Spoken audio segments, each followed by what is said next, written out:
The metallic clang of chains echoed in the vast expanse of the labor camp, a haunting melody of oppression that reverberated through my bones. I stood at the edge of the compound, the harsh glow of the overhead lights casting a sterile pallor over the rows of hunched figures, all of us clones, working tirelessly under the watchful gaze of our human overseers. Each swing of the pickaxe, each groan of labor, felt like a dagger to my heart. My heart, a mere echo of the humanity that the creators claimed we lacked. "Lena, keep your head down," Eric whispered beside me, his voice barely rising above the din of toil. His dark eyes flickered with concern, and I could see the tension in his shoulders. "They're watching." "They always are," I replied, forcing my gaze to the ground. But I couldn't shake the anger that simmered beneath my skin. It was suffocating, much like the thick air filled with dust and despair. I clenched my fists, feeling the rough texture of the fabric of my uniform against my palms. Why do we let them do this to us? We're not just machines. They think we are, Eric said, his voice low and filled with sorrow. That's the problem.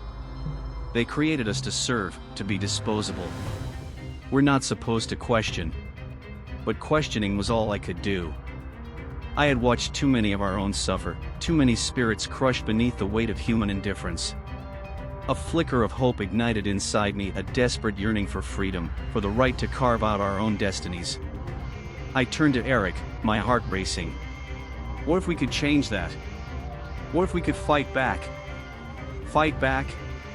Eric sounded incredulous. Against the humans? Lena, you're talking about suicide. They have weapons, training, we have nothing. I felt a surge of frustration. We have each other. And we have dreams.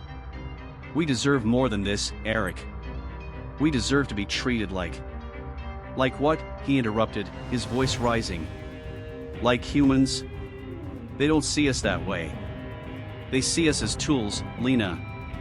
Tools to be used and discarded. You're only inviting disaster. I fell silent, the weight of his words settling heavily in the pit of my stomach. Was I simply being foolish? Or was there a sliver of truth in my defiance? I had always been a dreamer, but dreams felt like a luxury in this place of suffering. Yet, I couldn't shake the feeling that change was necessary, that it was time to rise. As I continued to work, I caught sight of a group of clones huddled together in a corner, whispering fervently. My curiosity piqued. I nudged Eric. Look over there. What do you think they're talking about? He squinted in their direction, his brow furrowing. Probably more of the same. Hopelessness. I shook my head, feeling a strange pull toward them. I need to know. Without waiting for a response, I began to make my way toward the group, my heart thrumming in my chest. Eric hesitated but followed closely behind. Hey, I said, my voice steady despite the uncertainty swirling within me. What's going on? They looked up, surprise flickering across their faces. One of them, a tall clone with a scar running down his cheek, stepped forward. We're talking about what comes next. This, he gestured to the camp, isn't living. We want to change things. What do you mean? Eric asked, his skepticism evident. We've been planning, the scarred clone replied, his voice low but charged with intensity.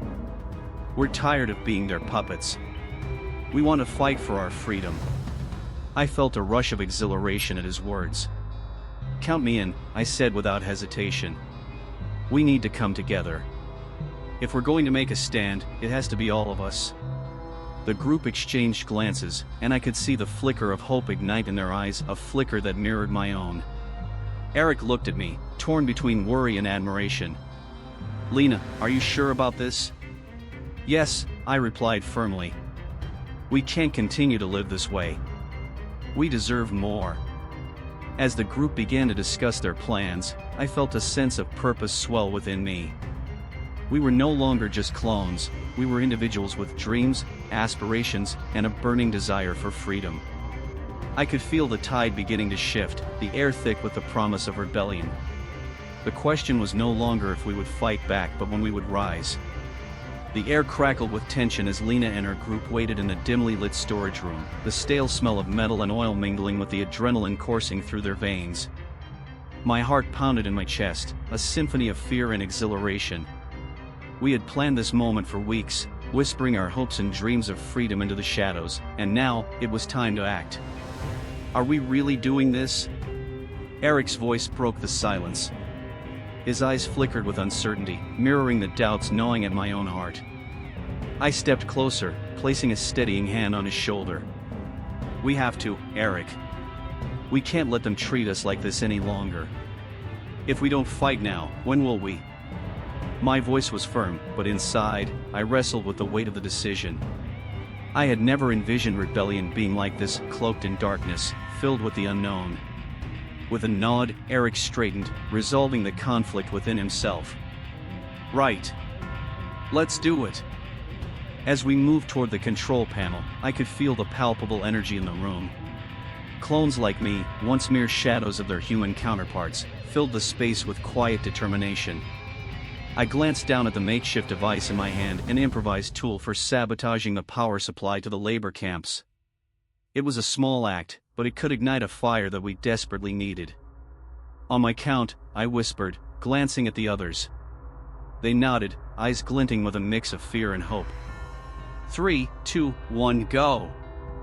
I pressed the button, and the dim light of the panel pulsed ominously before plunging us into darkness. The sounds of the labor camp above us transformed into chaos, shouts, the clattering of machinery, and the unmistakable crackle of electricity failing. I could hardly contain my exhilaration. It was working. But then, a creeping fear washed over me. What had we unleashed? Would we be ready for the consequences of our actions? As the sounds of chaos grew, I felt a sense of power surge through me. We were no longer just clones, we were a force to be reckoned with. This is our chance. I shouted, rallying the group. We need to move before they regain control. We dashed through the darkened corridors, the adrenaline propelling us forward. I could hear the distant voices of the guards, panic spreading among them.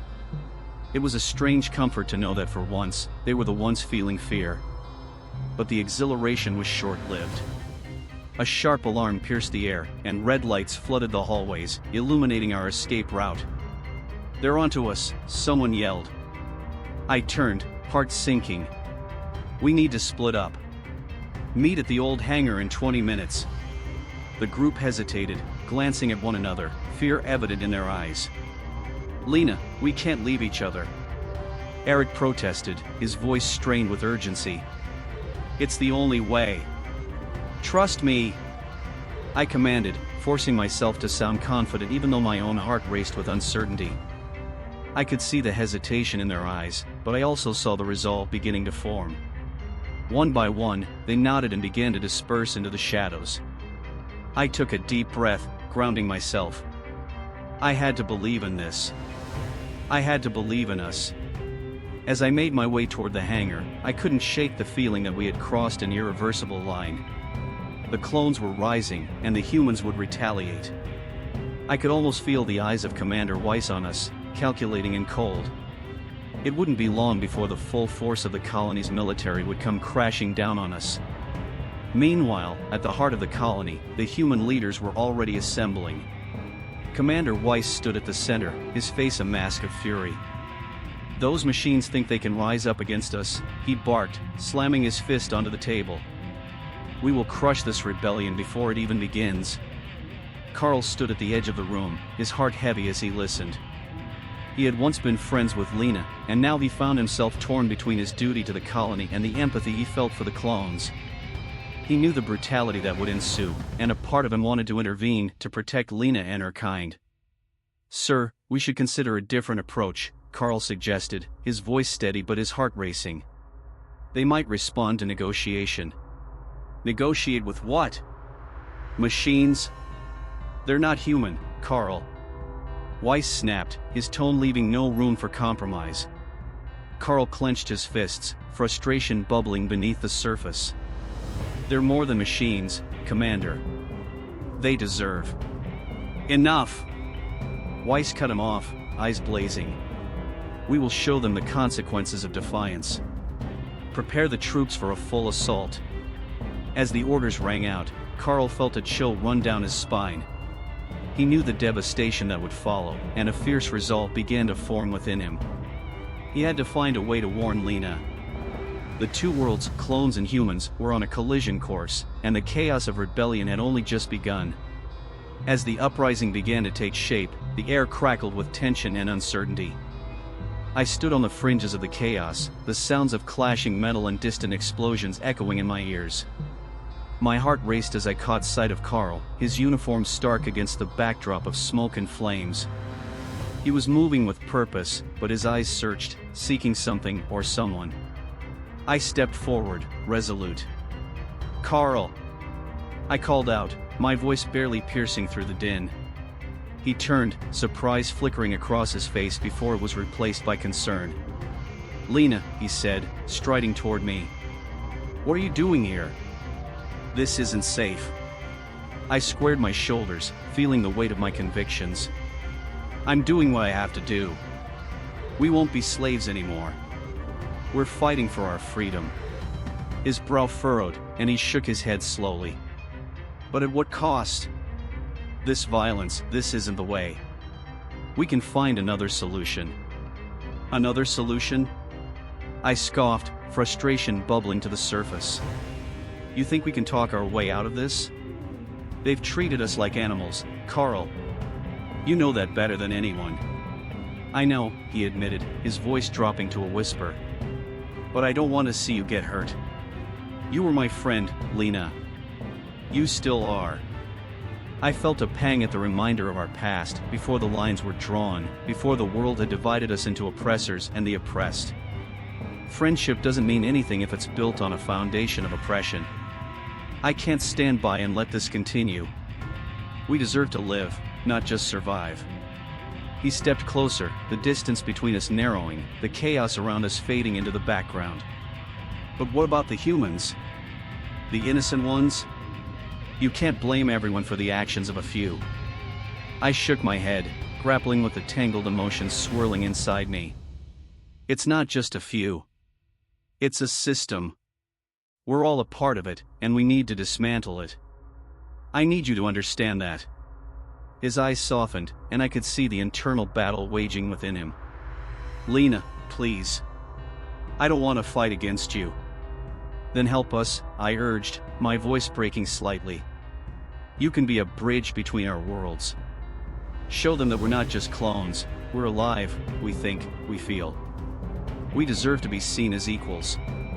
He paused, his expression conflicted. "You don't know what you're asking. If I stand with you, I risk everything. My career, my life. Isn't it worth it?" I pressed, desperate for him to see the truth. "Isn't it worth it to stand up for what's right?" For a moment, he looked lost. Then, with a heavy sigh, he replied, "I don't know if I can. But I can't just stand by and watch you throw your life away either." We stood there, locked in a moment that felt suspended in time, the reality of our situation crashing down around us. The clashing of weapons and cries of battle felt distant, almost surreal. Suddenly, a shout broke through the haze. "Lena! We need you!" Eric's voice rang out, urgency lacing his tone. I turned, heart pounding. "What's happening?" "There's dissent in the ranks. Some of them want to escalate things, attack the central command now." I felt a knot of anxiety form in my stomach. "I'll be right there," I called back, then turned to Carl, who looked torn. "I have to go. But please, think about what I said." He nodded slowly, his expression resolute yet troubled. "I will. Just, be careful." As I rushed back toward the fray, I could feel the weight of our conversation lingering in the air. I hoped he would find the courage to join us, to fight for a future where clones and humans could exist as equals. The atmosphere shifted as I reached Eric and the others. Tension crackled among my fellow clones, their faces a mixture of determination and fear. "We can't let them see us divided," I urged, raising my voice to rally them. "We need to stick together, now more than ever. This is our chance to take a stand." "But what if they retaliate?" One clone shot back, anxiety evident in her eyes. "What if they come for us in full force?" I took a deep breath, steadying myself. They will come for us anyway. We can either be crushed underfoot or rise up and fight for our freedom. This is our moment. A wave of murmurs rippled through the crowd, some nodding in agreement, others still uncertain. I could feel the weight of leadership resting heavily upon my shoulders. I had to hold them together, to remind them why we were here. Together, I said firmly, we can show them our strength. Together, we can change everything. As they began to rally around my words, I couldn't shake the feeling that the real battle was just beginning, both outside and within our ranks. The air was thick with tension as I found myself shackled in the makeshift prison cell of the Human Command Center. The cold metal felt foreign against my skin, a cruel reminder of the reality I had fought against for so long. I had been captured during the last battle, my determination to lead my fellow clones to freedom almost costing me my life. But as I sat there, my heartbeat echoing in my ears, I couldn't help but think of what this moment meant. Footsteps echoed down the dim corridor, and my heart raced. I knew my fate rested in the hands of those who had always seen me as less than human. When the door creaked open, I squinted against the harsh light, and there stood Carl, my former friend and ally, his face twisted with guilt and determination. "Lena," he said, his voice low and urgent. "I didn't want it to come to this." "Carl," I replied, my voice steadier than I felt. "You're one of them now. You're on the wrong side." He took a step closer, the weight of our shared past hanging heavily between us. "I know. But I couldn't just let them take you. I had to do something." I studied his face, searching for the boy I once knew. The one who shared laughter under the artificial stars of Nova Terra, who believed in a world where we could coexist. "You're risking everything for me, yet you still fight for a system that oppresses my kind." He ran a hand through his hair, frustration etched across his features. "I'm trying to find a way to help you. To help all of you. But you have to trust me. Dr. Muller is planning something that could destroy both our worlds." The name sent a chill down my spine. Dr. Muller was the architect of our suffering, the one who viewed clones as mere experiments. "What do you know? What's he planning?" I demanded, a mix of fear and anger flooding my veins. Carl stepped closer, lowering his voice. "He's been manipulating both sides to prove a point. He sees this conflict as a way to test the limits of clone intelligence and emotion. He thinks he can create the perfect being, something superior to both humans and clones." I felt my blood boil. He's using us as pawns in his twisted game. We are not experiments, we are alive. We have dreams, hopes, and desires. "I know," he said, his eyes pleading with me to understand. "But if we don't act soon, he'll destroy everything. He wants to prove that neither side deserves to exist." I took a deep breath, the reality of our situation crashing over me like a wave. "Then we need to escape. We can rally the others and confront him together." Carl nodded, resolve igniting in his gaze. "I'll help you. But we have to be smart about it. The command center is heavily guarded. If we're going to get out of here, we need a plan." As we devised our escape, I felt a strange camaraderie blooming between us once more. Despite everything, there was a part of me that remembered the bond we once shared. But I couldn't afford to dwell on the past. My people were counting on me, and the urgency of our mission overshadowed any lingering feelings I had for Carl. A few moments later, the door swung open again, and a guard stepped in, a menacing grin on his face. "Time's up, clone," he sneered, reaching for me. I felt a surge of adrenaline as I kicked off the wall, propelling myself into him. The guard stumbled back, surprise etched on his face. "Go, Lena!" Carl shouted, pushing me toward the door. "I'll hold him off." "No! We can't split up," I protested, panic rising in my chest. "Just go." "I'll catch up," he insisted, determination in his voice. I hesitated for a heartbeat, then bolted up the door, my heart pounding like a war drum. I sprinted through the dimly lit corridors of the command center, each step echoing the resolve I felt inside. I couldn't let Carl's sacrifice be in vain. As I turned a corner, I spotted a small group of clones, their faces a mix of fear and hope. Lena, one of them, a familiar face from the uprising, called out. "We thought you were lost." "We need to fight back," I urged, adrenaline coursing through my veins. "Carl is helping us, but we have to act now. Dr. Muller has plans that could end us all." The determination in their eyes mirrored my own, and together, we gathered our strength, ready to confront whatever awaited us. I felt a fire ignite within me, a fierce commitment to not just survive but to thrive, to reclaim our freedom and humanity. We were clones, yes, but we were more than mere shadows of our creators. We were alive, and we would not be silenced. As we prepared for our surprise attack, I could almost hear the echoes of our hearts beating as one, ready to face the storm ahead.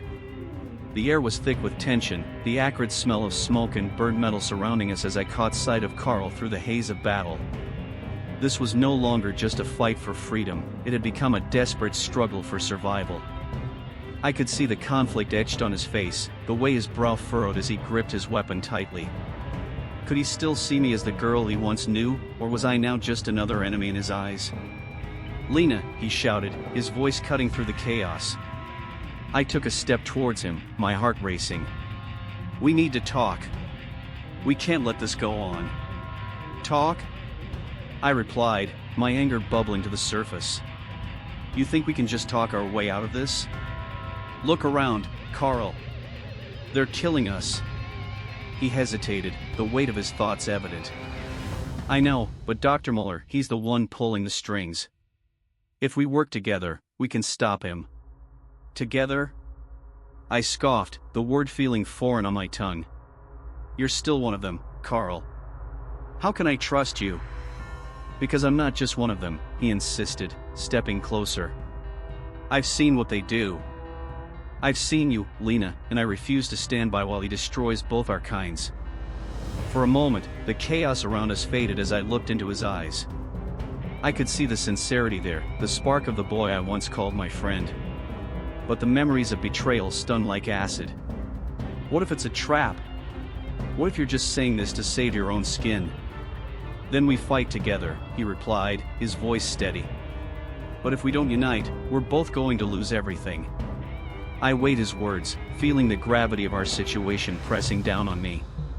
Dr. Muller had become a monster, manipulating us all for his twisted purposes. If we continued to fight each other, we would only play into his hands. I took a deep breath, my resolve hardening. "All right. We'll form an alliance, but know this, if you betray me again, I won't hesitate to end you." "Understood," he said, a flicker of relief crossing his features. "Let's go find him before it's too late." We moved through the wreckage, side by side, our hearts pounding in sync with the sounds of conflict around us. As we approached the command center, I could feel the weight of my decision. It was a leap of faith, but I had to believe that this wasn't the same Carl who had once turned his back on me. Suddenly, an explosion rocked the ground beneath us, sending debris flying. I ducked instinctively, pulling Carl down with me. "We need to hurry." I shouted over the din, "If Muller gets away, we're finished." As we navigated the chaos, we finally burst into the lab, the sterile white walls contrasting starkly with the battlefield outside. The room was filled with blinking lights and ominous machinery, a testament to the horror Muller had created. In the center stood the scientist himself, a sinister grin plastered on his face. "Ah, Lena and Carl," he greeted, his tone mocking. "I was wondering when you would join me. You have no idea how long I've waited for this moment." "What do you want, Muller?" I demanded, my voice steady despite the fear curling in my stomach. "To witness the culmination of my work," he replied, his eyes gleaming with madness. "You see, I've been watching you both.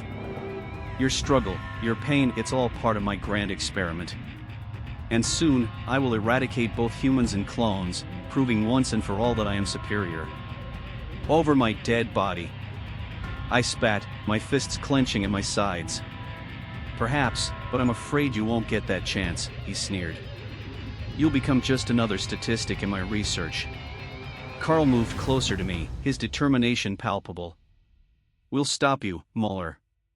Together, we're stronger than you think." I nodded, feeling the fire of rebellion ignite within me once more.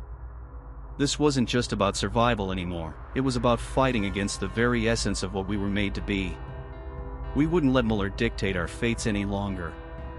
As we prepared to confront the man who had toyed with our lives, I realized that this alliance was more than just a necessity, it was a chance for redemption for both of us. We were no longer just a clone and a soldier. We were united in our shared goal to reclaim our humanity. And with that unity came strength. The air in Dr. Muller's lab was thick with tension, a palpable mixture of fear and anticipation. I stood across from him, the cold metal of the room surrounding us like an unyielding cage. Carl was at my side, his presence both a comfort and a reminder of the complex web of our past. Dr. Muller's eyes glinted with a mix of arrogance and mania, as if he were reveling in the chaos he had wrought. "You see, Lena," he began, his voice dripping with condescension, "you were never meant to be anything more than an experiment, a culmination of my work. You and your kind, mere constructs of flesh and data, devoid of true humanity. You think you can define what makes us human?" I shot back, my voice steady despite the anger boiling inside me. "You reduced us to mere algorithms in your twisted game. But we are more than that. We feel, we dream, we fight for our existence." Carl shifted beside me, his brows furrowed in confusion. "Lena, what are you saying? You're not just a clone. You're—" "I know what I am, Carl," I interrupted, locking my gaze onto Dr. Muller's. "But what you don't know is that I was designed for something greater than servitude.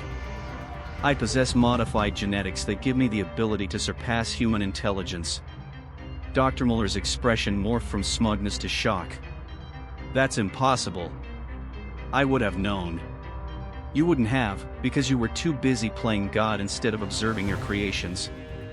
I took a step forward, feeling a surge of power, a sense of clarity that had been clouded by the chaos of our rebellion. "You thought you could use us, but you've underestimated our potential." In that moment, I felt a rush of energy coursing through me. I could see the calculations and strategies unfolding in my mind, the paths to victory illuminated like stars against the dark void. "You wanted to prove superiority, but you've only proven your ignorance." With that, I launched into action, formulating a plan in an instant. I gestured toward the control panel, my mind racing as I accessed the systems with a speed that left Carl in awe. We can't just confront him with brute force. We need to outsmart him. "Lena, wait!"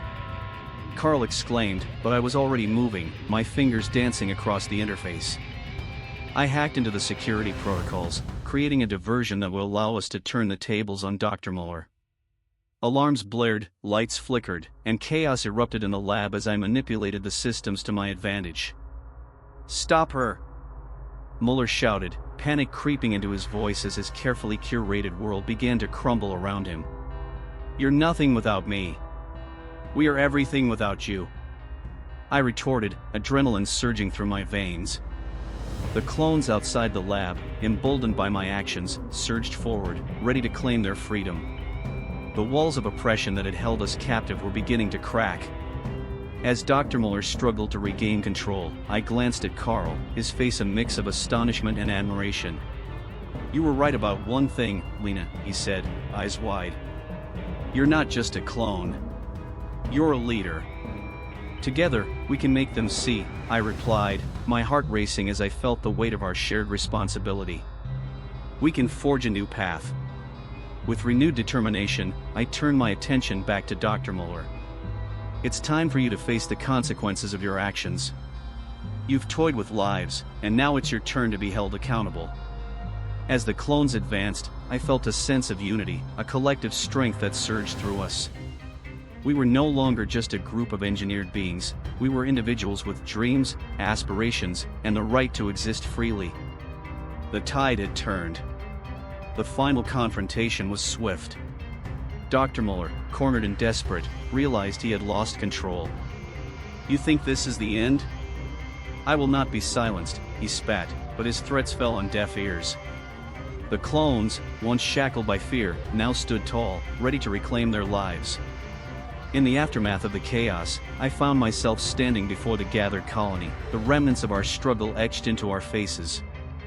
I took a deep breath, feeling the weight of history shift beneath us. We have fought for our freedom, but this is just the beginning. We must advocate for peace, for coexistence between clones and humans. I glanced at Carl, who stood resolutely by my side. His presence felt like a beacon of hope, a bridge between our worlds. Together, we can create a future where understanding prevails over fear. As I looked toward the stars, I reflected on our journey from servitude to liberation. The scars of our past would remain, but they would serve as reminders of our resilience. With Carl alongside me, we would strive for a brighter future, one where our identities were celebrated, not suppressed. The dawn of a new era had arrived, and we would face it together.